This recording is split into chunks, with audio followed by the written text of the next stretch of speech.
Jeff Robinson. Leah was at least the third biggest celebrity in the cult. Do you know if there was more to the situation than simply asking where Shelley was? Do you know any other celebrities that were treated as harshly? What did the organization hope to gain by pursuing this course of action with someone who had given so much money? Thanks for this, Jeff. And I want to get right to the point on this and say what they hoped to gain was control. Scientology, you know, when we talk about Scientology as a scam and a con, well, it is that. It's all about getting your money. But it does that by overwhelming your determinism and basically controlling you. And this is the authoritarian part of this, where your free will or your choices or your ability to speak up or speak back or have your own thinking on the topic become really not important. That's not, you know, that's not what you're part of this group to be, you know, about.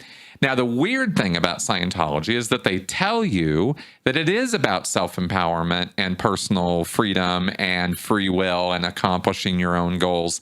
So you're fed this whole PR line that it's all about empowerment, when in fact, the truth is that it's not about empowering you. It's about controlling you and manipulating you. And this is the push-pull of destructive cults. This is the weird thing about them. So when people in the organization or in a group like this start demonstrating some free will or some pushback, then the effort of the group is automatically, and especially the leadership of the group, is automatically to tamp that down. You know, you got to stop that because that kind of stuff spreads. That's contagious. You don't want that kind of thing spreading around. You have to shut that person up right away. And celebrities are really no different than any other Scientologist when it comes to this control factor. As long as you're under control, Scientology's happy with you.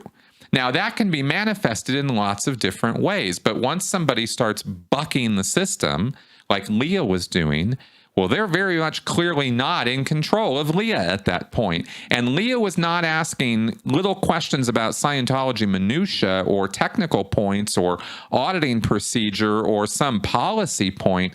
She was directly asking about the leader's wife, her friend, or at least somebody she thought was her friend. And this, of course, in cults, friendship is always conditional on your belief in the cult. So, you know, this was a friendship Leah thought she had, and she thought she was being a good friend by inquiring as to where's Shelley, where's Dave's wife, what is this all about?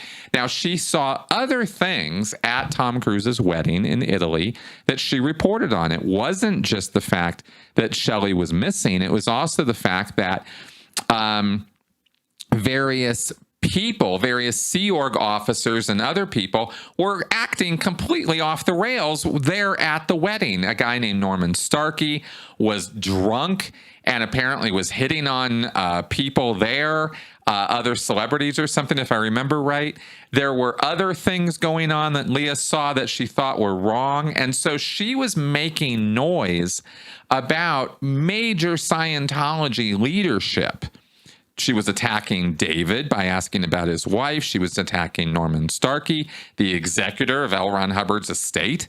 I mean, she was making some pretty ballsy kind of statements that Scientologists generally don't get to make.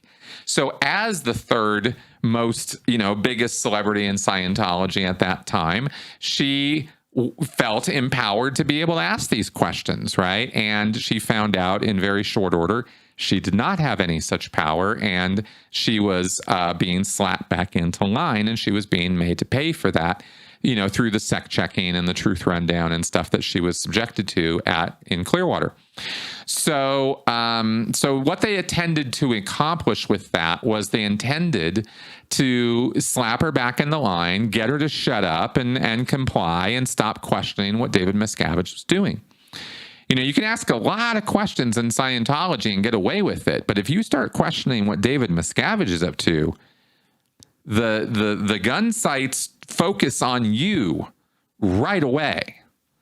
This is a very, very paranoid individual. David Miscavige has intense skeletons in his closet, and he knows that he is in a position of power that is anyway, he could come down, he could be pulled down, and he knows that. And, it's dangerous. He's under threat all the time.